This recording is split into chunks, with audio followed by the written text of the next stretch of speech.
Okay. Let's see if this works out. I don't know. It seems like I'm still dropping frames. Hello, this is Level with Me. This is my show where I talk about games, or I try to when the stream is working and I'm not dropping frames constantly. This is where I play through games and talk about what I think the level design is doing. And right now we are more than halfway through Half-Life 2 Episode 1. It's a little bit short. So let's get into it and see what we got. So I believe we were in Chapter 4 of Half-Life 2 Episode 1, which is called Urban Flight. Urban Flight is was a chapter about fighting through like a city and stuff.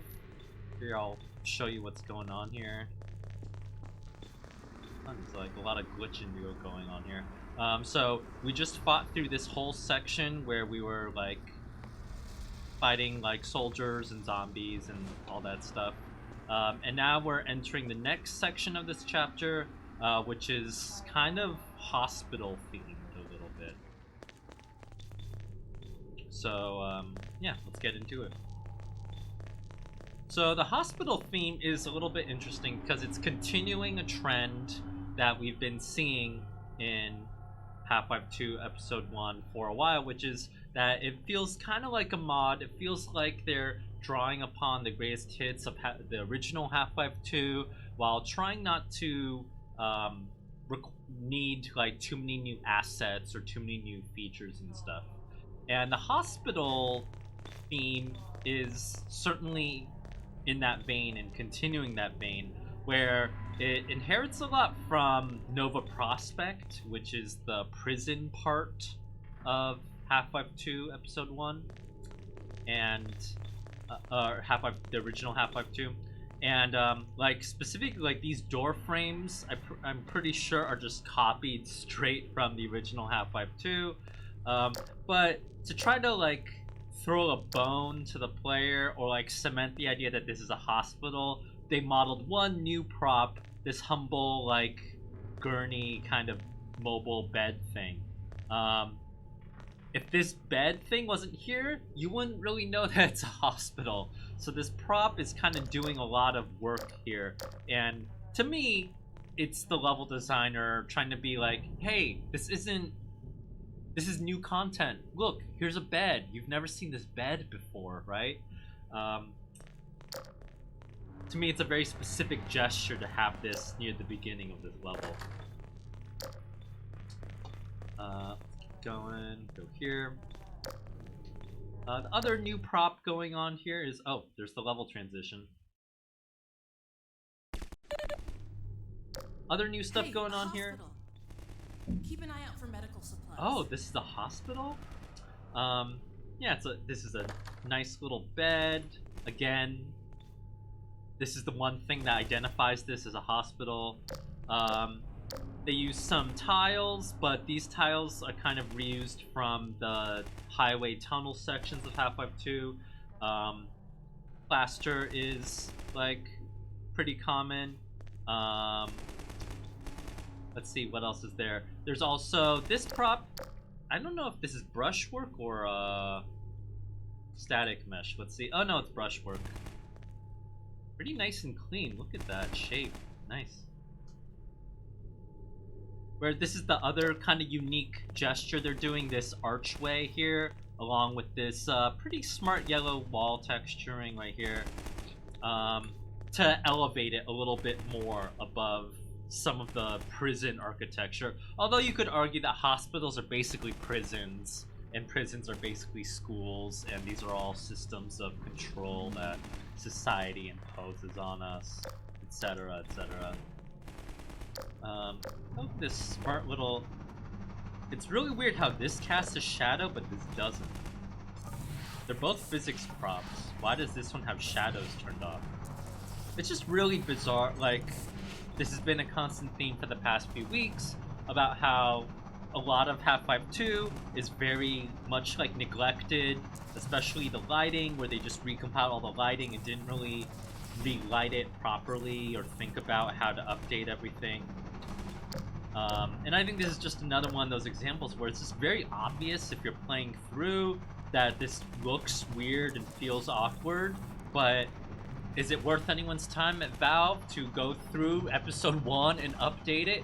No, it's much more important for that person to make a hat or something and ship that out and make a bunch of money. So let's keep going. Oh, hello. Hello, Moshe Link. Well, I liked that setup. They set up that view where we're walking down the hallway. Hallways are pretty great in that you can... Looks like we need to find you a med kit. Yeah, no shit. It's, you know, it's like a long hallway, so hallways usually have a bad rap in level design because we usually think of them as very linear and very boring, but sometimes you want something that's very linear so you have a lot of control over where the player's looking and what they're doing. So for this hallway, I clearly had to look out this window and see that airship, and now that's like foreshadowing. I know to expect an airship fight or gunship fight later in this episode. Keep going through here? Oh, what's this guy? Oh, hello. He was just like standing here. Okay. Do we have any med kits? Oh yeah, here's a little bit. Good thing I have God mode on, otherwise I would have died just now. Was it gonna shoot out the windows? Yeah, look at that. Although it's very strange how it's not... It should be shooting at me more. It's a little bit strange how it's not really paying attention to me.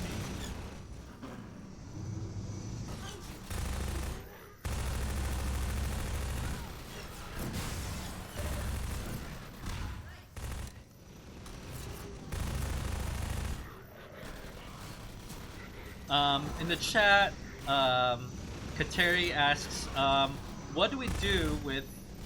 Wait, how do I get around this?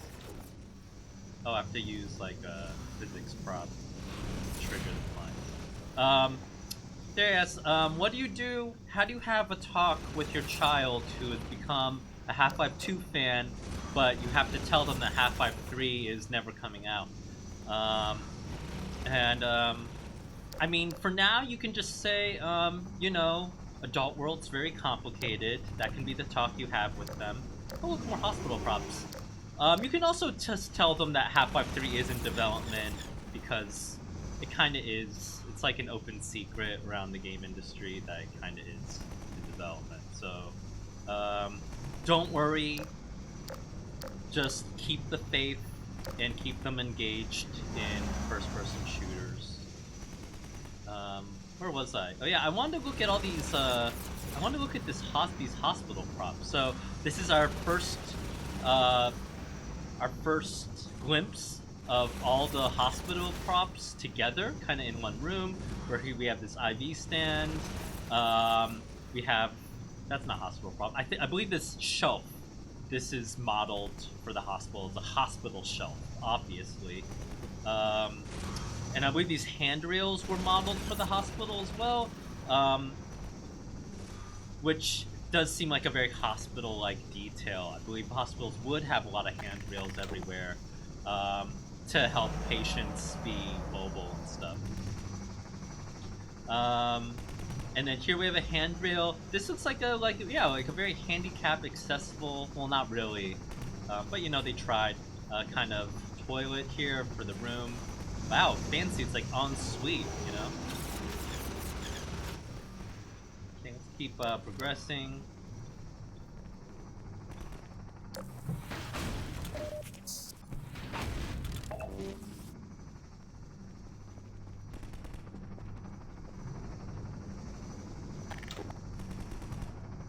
Okay, so one thing I like about this era of level design, or specifically Valve's approach to level design here, is that the transition here is pretty gradual, but kind of amazing. Here we have this room full of all this tile wall. It's so noisy. And then we enter here, and now here we see it's like more cinder blocks, and it's gradually turning into like dirtier cinder blocks, and now it's just this plaster, right? We've gone through the like 4 different rooms with 4 different sort of texture treatments, but these are all the same kind of utility room, right? And it's also pretty boxy too, but it feels okay because if you're a level designer or an experienced one, you know that it doesn't matter. Like, you don't have to detail this room. It doesn't matter because most players will just walk through this room and spend 5 seconds in it. So you don't need to set dress everything to death. Sometimes it's okay to leave things more barren and Spartan and boxy, because that's how some real life places are sometimes. Or it also just doesn't even matter because players will just walk through it and ignore it.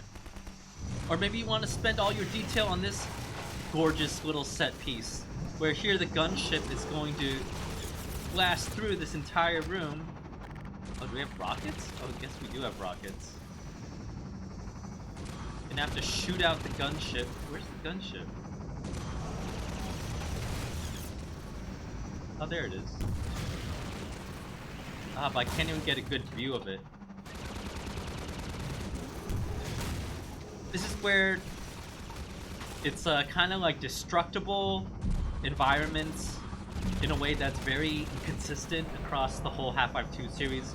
Episode 2 is also where you see a lot of destructible environments, where it's Valve playing with Houdini. They called it cinematic physics, which basically meant, I believe, they were baking out all the physics information from Houdini into like vertex colors or like a texture. In the same way we might do vertex-based animation or texture-based animation today. That's how you can simulate a lot of pieces and animate a lot of different pieces falling apart. Here, it's not actually doing that, though. I believe these are just funk-breakable meshes or brushes. Let's double check. Yeah, these aren't necessarily models. Again, the red geometry is stuff that a level designer built, and in that case, it won't fragment in a fancy way. It'll just spawn a bunch of wood gibs inside its bounding volume, so that's not really as fancy, or what we expect from like a AAA game today. I like the details in here, how they have these steel metal ties here. Pretty nice. I mean, it's all that's gonna be left of this building by the time this fight is over. Speaking of which, I guess I should fight this.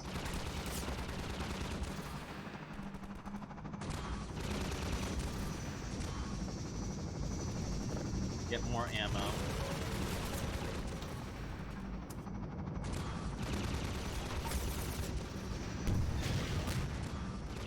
One argument I've been making about the level design in episode 1 is that it's very solid. It doesn't like necessarily do anything special, but it's like solid and interesting and certainly not bad.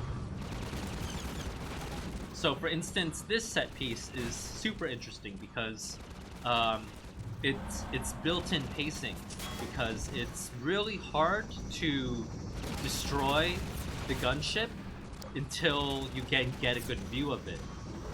Because the rocket launcher is sight-based with this laser, using this homing laser, like if everything is closed off, if I have cover, it's actually bad for me too, because that means I can't get a good shot on the gunship. But as the gunship blows up more of the scenery, it makes it more dangerous, but also makes the fight easier, because now I have better sight lines to this gunship. Cover for me is also cover for the gunship, which I think is clever. And I guess I blew it up just now. Oh. Here we see some of these physics props are... Oh, it crashed in here. Oh, wow. Some of these were designed by the map level designer. So this is a physics prop made out of basic level geometry.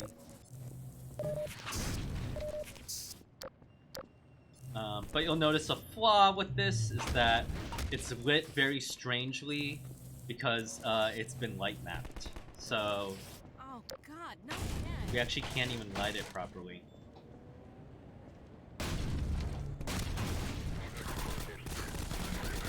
Oh.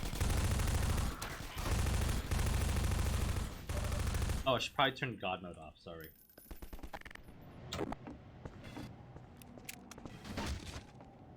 So yeah, that could have been like a much more epic set piece. I'm sorry that I had like my designer alienation distance from it.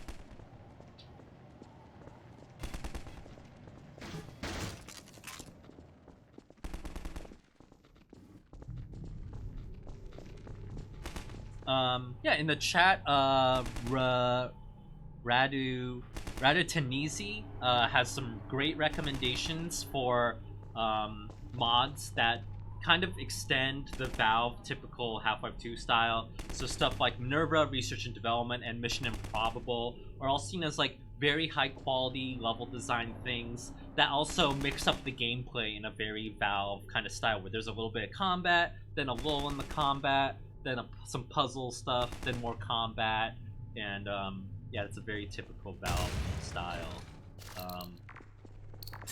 Oh. The level designer hid a little mine behind this box. Very sneaky. Or trip mines. Trip mines, I think, are interesting in level design. Trip mines are a really great way of slowing down the player, because now we don't want to trigger the mine and die. Wonder how much health I lose if I trigger these. So much for medical supplies. I found a shotgun. I found a shotgun. What was weird about that trip mine thing is that the trip mines were actually too far. They were on this wall. So when I triggered them, they were too far to even hurt me. So that was a little bit funny, but oh well. Maybe on purpose?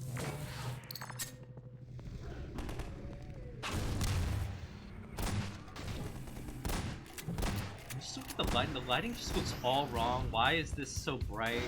Why is it so gloomy? But just look at the architecture. The architecture is still pretty nice. These archways, they literally just made it once and then copied it and cloned it over and over and over. But that's what makes the hospital feel consistent. Repetition is such a central part in architecture. It's how you establish the pattern.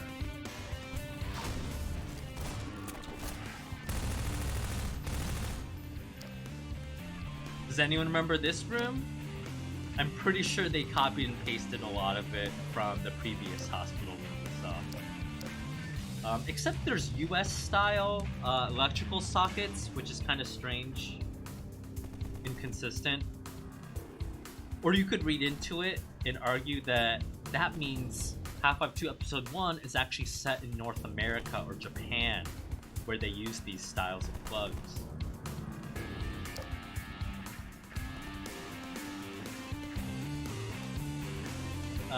Nice work continuing all the handrail details, placing all these handrails, feels consistent.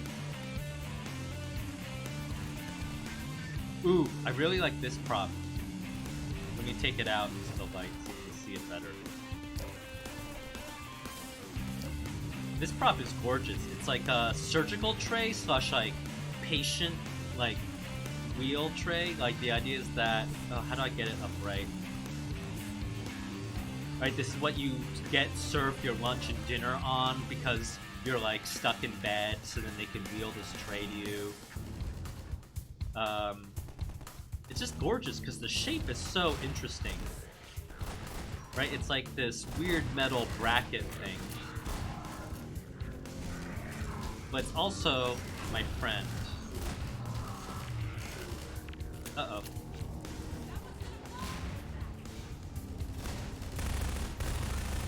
And now we get some cool three-way fights here. Where there's Combine, there's head crabs, there's mines, there's zombies. There's Alex. You like have all these different like stakeholders and factions interacting with each other.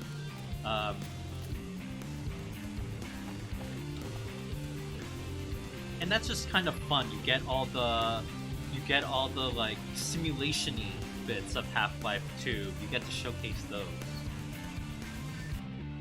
God, just look at this room. It's lit so badly. Like it's just so. This type of light would not be throwing light like this across the room. Ugh, it's so sad.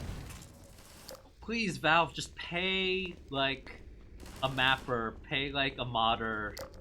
Like $10,000. That's like nothing, but that would mean the world to a modder to like just go in and relight these maps and fix it.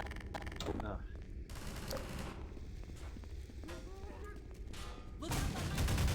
Oh, what's going on? All these monsters everywhere.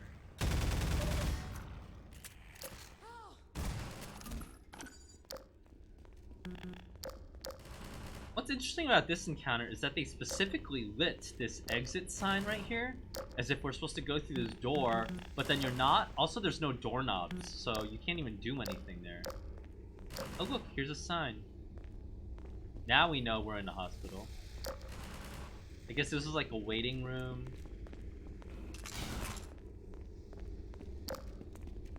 This is some environmental storytelling. Here's a crashed head crab rocket to explain why there's all all these zombies everywhere.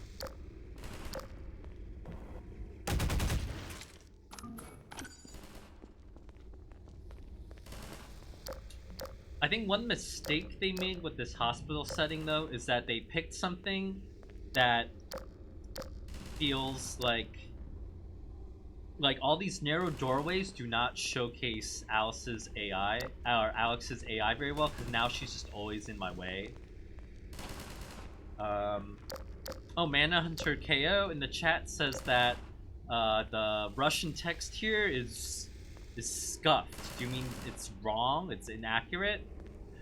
This is just a long-time problem in basically a lot of Western-made games where we always want to portray other cultures and represent places in other parts of the world, but we may not even speak that language or know what's going on. So I wouldn't be surprised if the Russian translation here is really weird or off and badly translated. But this is also a common problem with Arabic in games, where often Western environment artists might not even know that Arabic, for example, is a right-to-left language, so they might render the characters completely wrong. Sadly, poor localization on our signs is a very common sight in games. Meanwhile, Recovery and Lounge, yeah, are both in English, which is a little bit strange or interesting. Yeah, I don't know why that would be like this. I don't know enough about Eastern European hospitals to guess why, and we could also theorize that Valve also did not know enough about Eastern European hospitals. Ooh, okay, I really love this tile texture. That said, I really love this tile texture. It's just like such a gorgeous mix of all these different like subtle hues and stuff. You know, we have some tiles that are more reddish a little bit, and some that are more yellowish, some that are more like a little like greenish. I just love subtle color variation, and I'm just a sucker for tile, like especially beige tile. Beige tile is just great. I love it. Tile in games is also just a great opportunity to showcase specularity in your cube maps. Like, look at that. Wow, look at that. This is how we know we're playing a DirectX 9 game. Look at that.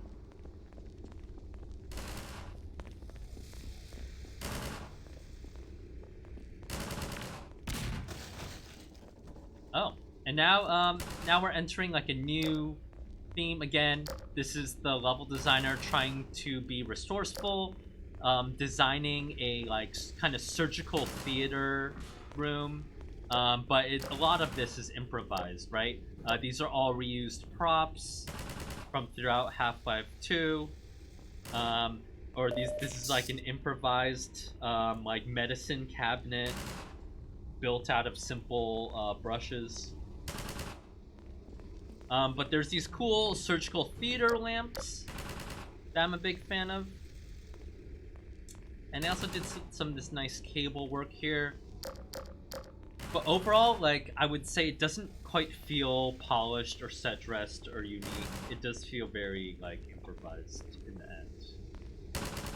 Just because the set dressing still feels very smart here. This is a unique texture. This is like a bathroom floor texture being reused as a wall texture. Doesn't quite work as well as it could. Oh. Oh my god. Big fight right here. Do I have God mode off? Yeah, I do have it off. Just thought I'd be losing more health. There we go.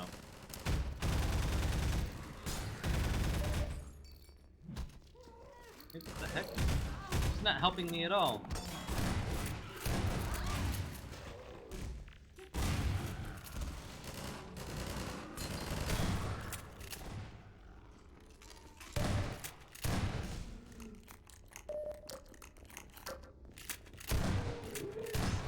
Where do all these zombies keep coming from?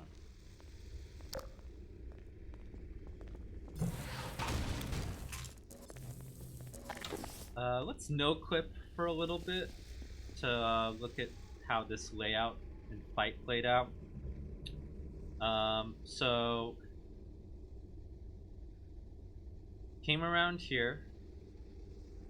It's actually laid out kind of like a hospital, which is interesting. Here we have this like exterior corridor linking between all the different wings, um, and then we have this main hallway with all these different. Oh, why is it? No clip is not cooperating here. And then we also have like all these different little patient rooms jutting off the main hallway. Then we have the surgical theater. Cool thing right here with these blow apart windows where that kind of opens up the space in an interesting way where we can move through all these different rooms. Here the strategy ends up playing a little bit of Ring Around the Rosie, where we are kind of circling around the main cover object, which is this pillar here. And this is the main thing you're putting in between you and the monsters and soldiers and stuff. So, like a decent arena that does the job, I think.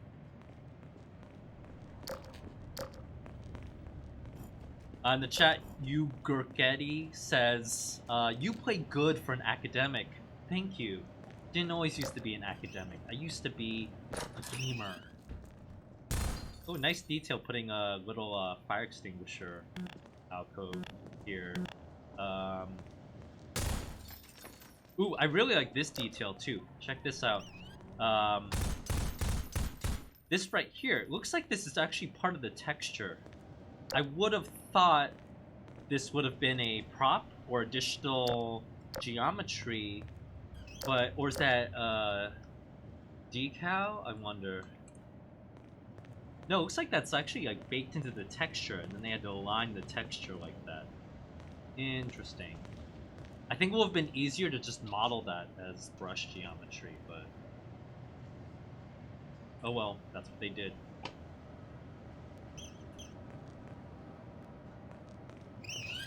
Let's go in here. Oh, I can hear some head crabs. Uh-oh. Just dropped some black head crabs on me. So remember, the whole point of black head crabs is that when they hit you, they reduce your health down to 1 temporarily, which makes them very dangerous when they're paired with other enemies. But when they're not paired with other enemies, they're kind of just there to scare you. And to be clear, that seemed like a jump scare, right? You walk in here, and then all these black head crabs fall out of a monster closet above you.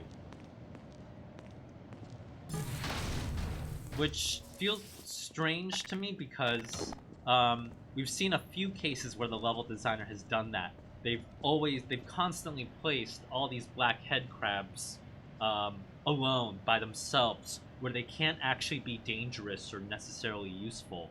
When a level designer does that, that's meant to be like a threat, right? It's meant to be, look at what I could have done. I could have totally, if there are black head crabs that spawned in during this fight, it will have been much scarier and much more difficult. But the level designer specifically did not do that. They keep threatening us. Look, black head crabs. Remember black head crabs? Remember black head crabs? It's a little weird that they haven't actually followed through on that threat yet in terms of enemy placement and encounter design. But we'll wait for that shoe to drop, I guess. Going down here. Oh, look. So they placed these zombies here so that they place them behind these physics props to showcase that they can throw physics props like that.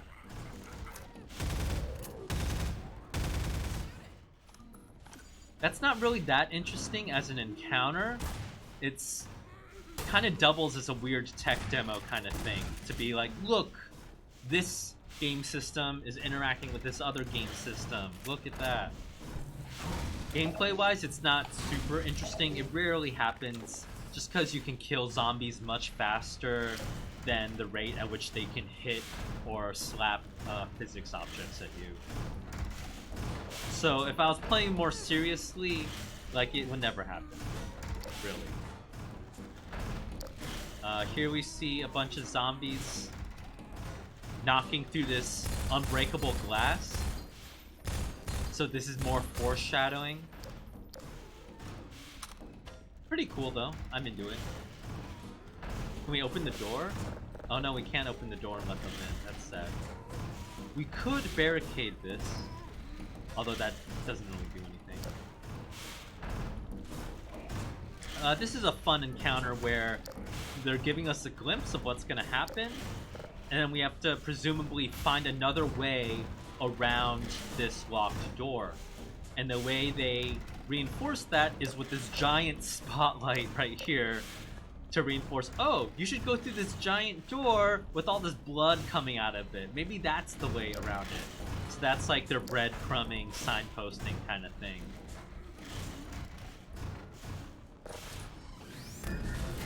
Oh my god, and that was a trap. He was waiting for me. Good thing he missed. Good thing these doorways are so narrow, right? Huh. Waiting in this little closet.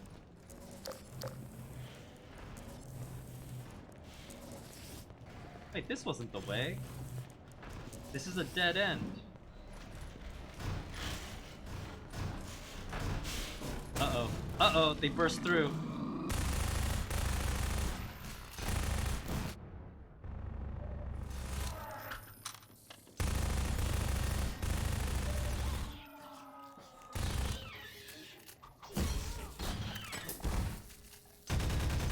It would be cool if the black headcrabs also reduced Alex's health down to 1.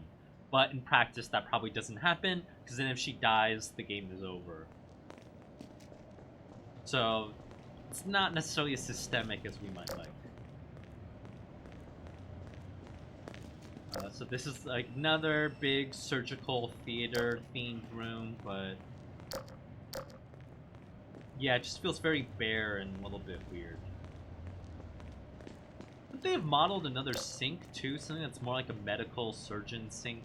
One of those really cool like trough sinks, you know? That are in both hospitals and really expensive bougie kitchens. You know what I'm talking about, right? The big farm sink. After you. Oh. Oh no! Gordon, are you okay? What? She totally knew that was gonna happen, right? God, more zombies! That's why she said after you. What a jerk. Okay, well, let's keep going. Guess we have to swim. How do we get around this? Oh, you have to swim on here. That's kind of fun that I just swim underneath a stairwell. That's kind of interesting. Isn't there a black head crab somewhere? Oh well. We've learned in previous weeks that whenever I see a keypadded door, that means you have to turn on the electricity somewhere. So now we have to look for a circuit breaker.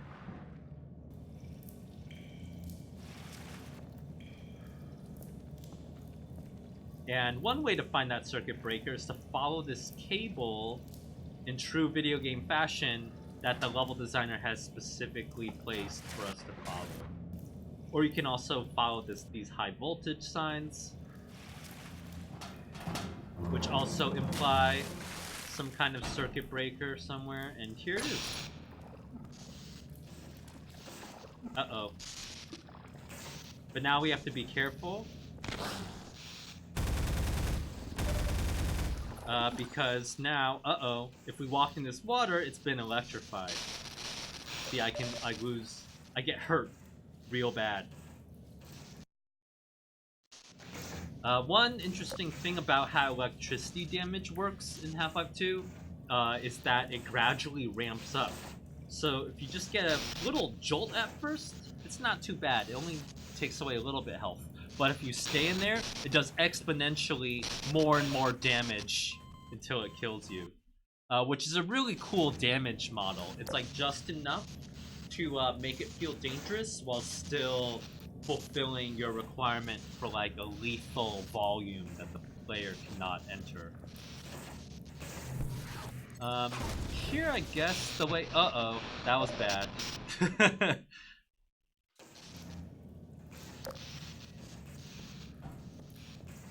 Oh, oops! I just wasted that. So here, the way to get past this, I guess, is to...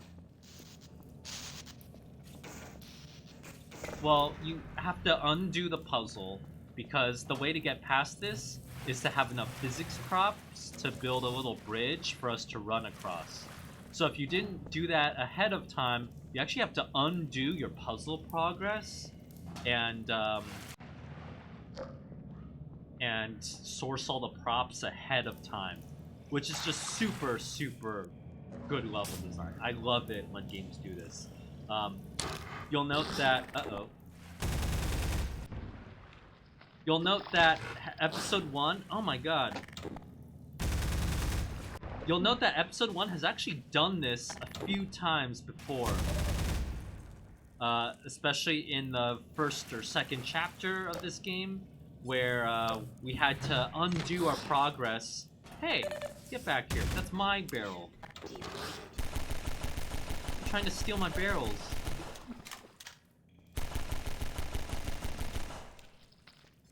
Where we've had to undo our progress so that we can actually progress. Which is a really cool level design pattern. I wish games did that more often, honestly. Because it's just so smart, I think. It makes the puzzle feel more systemic. The idea that you can undo the puzzle, it's not this weird one-way piecemeal thing. It's like, no, you can totally undo your step and explore the space. It feels more full.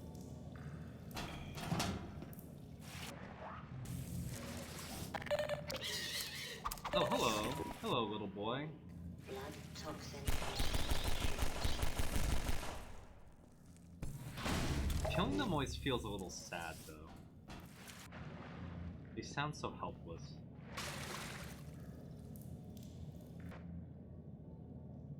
Now that I have this floaty barrel here, maybe that'll be enough for me to run across? We can try it. Let's see.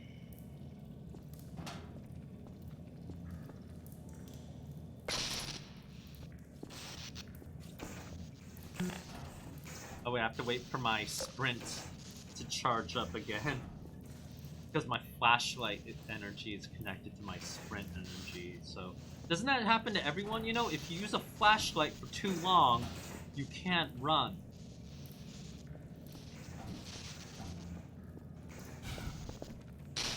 Oh, that did not work at all.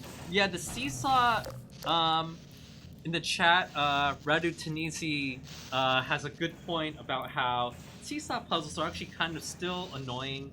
A little bit, there's like a annoying tech demo sense to this, where it's like trying to showcase, ooh, look, we have a physics engine.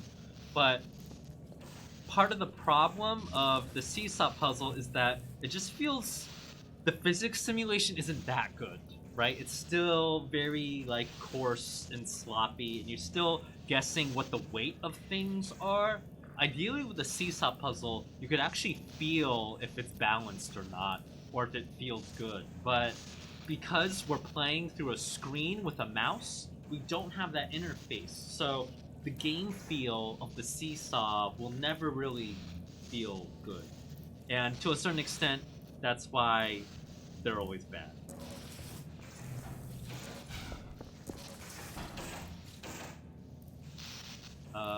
Wait, now what do I do? Okay, now I have to pull this Seesaw barrel out, and then... Do I, like, jump on that? And then climb over? Because I don't think I can jump across this.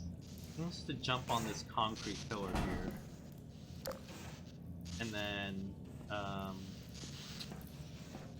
And then jump onto there? Oh, shit.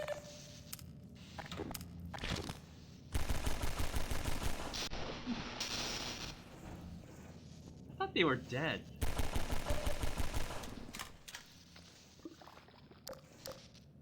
And now we can safely jump this way.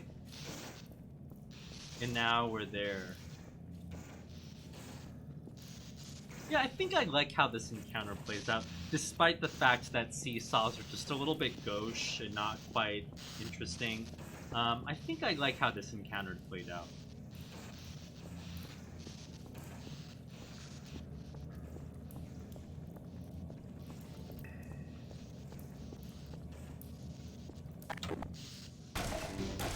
Ooh, and now we get to walk on this top part where all the barnacles were. That's kind of neat.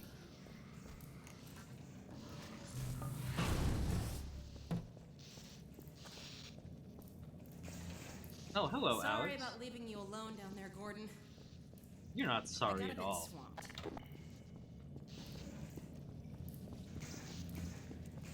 I see you did all right without me. Thank you.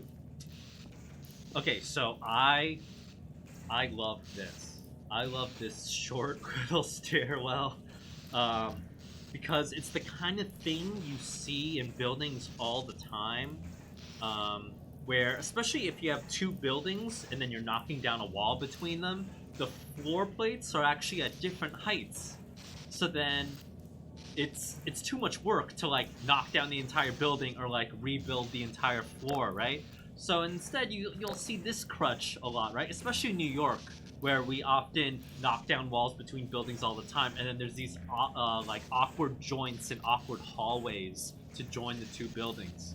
You see this all the time, and I love it because to me this is the hallmark of realistic level design, where there's these small meaningless details that, I mean, not meaningless, but like when you see this stairwell, we can read into it that the history of this place is that maybe it used to be a former other building, and now a lot of the construction had to be improvised as they renovated it, right?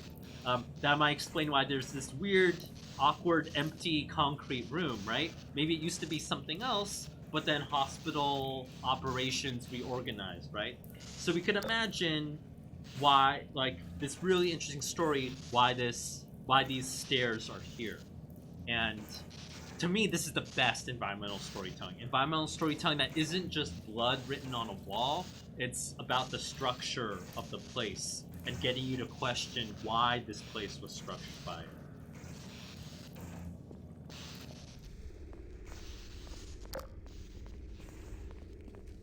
I'm also honestly a fan of these awkward columns in the middle of the hallway. Why are these awkward columns here? Well, they're here to make cool shadows, right? That's a cool shadow. Look at that. Could it be a higher Gluxel light map density, but we'll forgive them. Right? It's a cool shadow. But why is this here? I don't know. Buildings do this all the time. There's always weird support beams, often in the middle of hallways.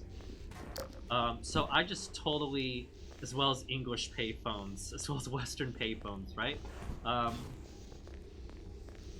Again, gestures like these, I think, are what really sell me on the place. When a place feels awkward in a realistic way.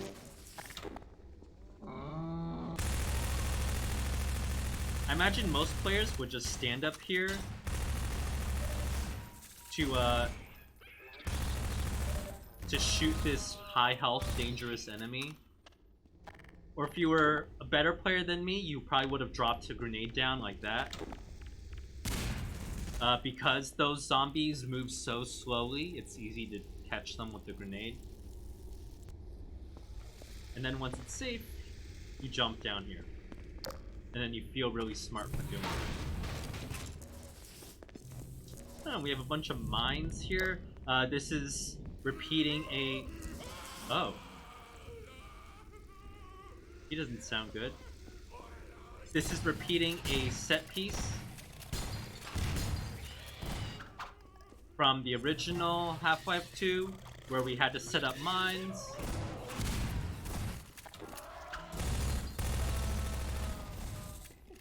I like that there's this window in the way, though. It, like, kept frustrating all my grenade attempts. Uh-oh. So now we have this cool arena where I could have been a little bit better about setting up mines in advance. And now Half-Life 2 turns into like Doom, right? Where I have to circle strafe a lot, run a lot. Uh-oh.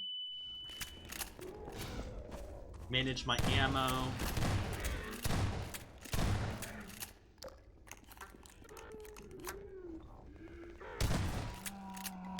When we talk about Half-Life 2, or the gameplay that is general Half-Life gameplay, is made of all these metagames, right? Where there's this Doom metagame, there's like this other metagame where I could have set up these mines and turrets, there's set pieces, there's conventions. These are all like a design language that we like repeat, or in some cases never repeat. This is awkward. Why does this just end in concrete? And then there's this random bed here. I guess they just needed a place to set up all these monsters. Except I wouldn't call it a monster closet. It's like a monster lounge. I would call this a monster lounge, where the monsters are just hanging out here until the fight starts, and then when I'm firing the gun, the AI hears my gunfire and then runs over. So yeah, this is like a monster waiting room or a monster lounge, not necessarily a closet.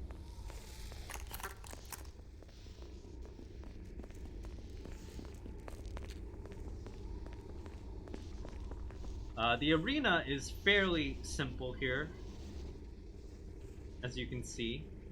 It was just one big room with like a U-shaped hallway ringing around it, with the variety of all these doors and windows. There's two main choke points on opposite sides, so in practice it's pretty hard to defend, right? If I'm facing here, fighting the zombies here, that means the zombies could break through this one as well. So this wasn't really meant to be defended that much, I think. But we also have very good visibility, right? There's all these big windows, so we can easily see if a monster was coming. But notice, very specifically, they did not put a window here, right? So if they put a window here, maybe we would have been a little bit too hesitant. They had to hide the monsters from us so that we would rush in a little bit. Otherwise, if we did have that window, we would have played a little bit too careful, or maybe the encounter would have felt a little bit too artificial. Sometimes you shouldn't tell the player everything, right? Sometimes knowledge is bad.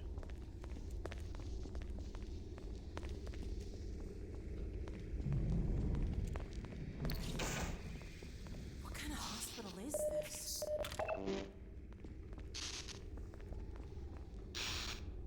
Here they're trying to tell a story, some kind of weird environmental storytelling where maybe the Combine were using this hospital to like torture people or something, or it's some kind of like horror thing. I don't know. It just feels a little bit sloppy. Don't quite believe it.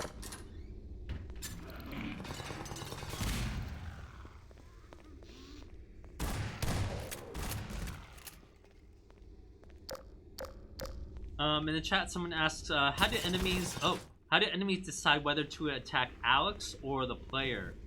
And the answer is, I believe there's like a hard-coded AI priority that can also be overridden actually by level designers, where like every NPC is assigned a number, or every NPC class is assigned a number about their priority. Are they more important than the player? Are they less important than the player? And so on.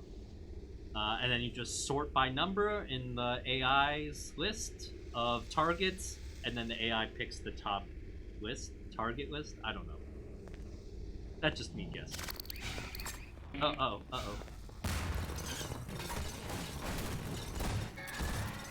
Oh, fast zombies. This is our first encounter with them, I think. That's kind of fun. Uh-oh. Just run away from them. You can also rely on those Combine turrets to... Uh-oh. Oh. Didn't run away fast enough. Uh-oh, I'm running out of grenade ammo.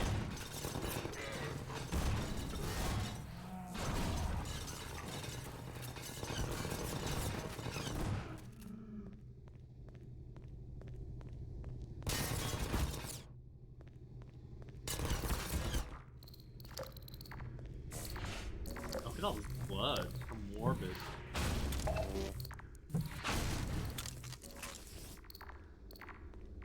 With all these mines, combine mines, I want to be careful around them.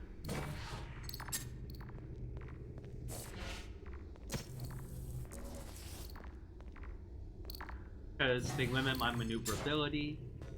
Combine mines are kind of a little bit like the Combine's version of the barnacle monsters, where they limit your mobility, but they're very obvious and call attention to themselves. So if you do get caught by a mine, you end up feeling a little bit silly and dumb, like you should have seen that coming, and they chirp when you're near them too.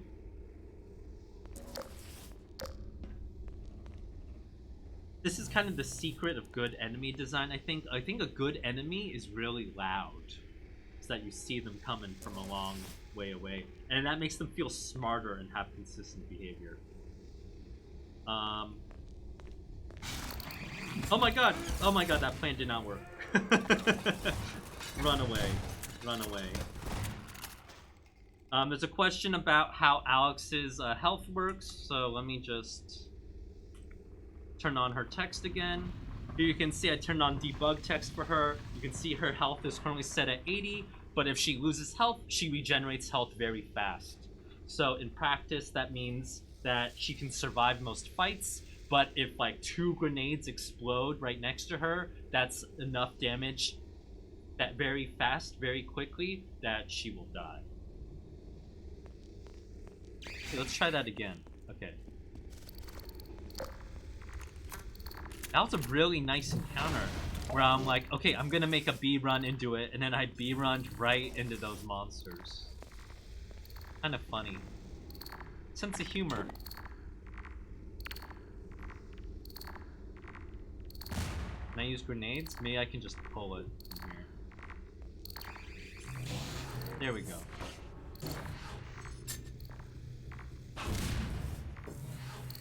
Like here, let's see if I can hurt Alex with this grenade.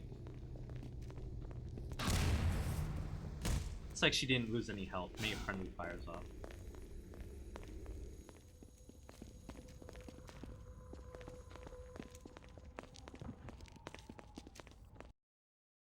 Oof, that felt like a big set piece. I think we're nearing the end of this chapter, maybe? At any rate, The train station. first, as a matter of great urgency. Oh boy. They're onto us. Uh-oh, he sees Better us. find Barney and get moving.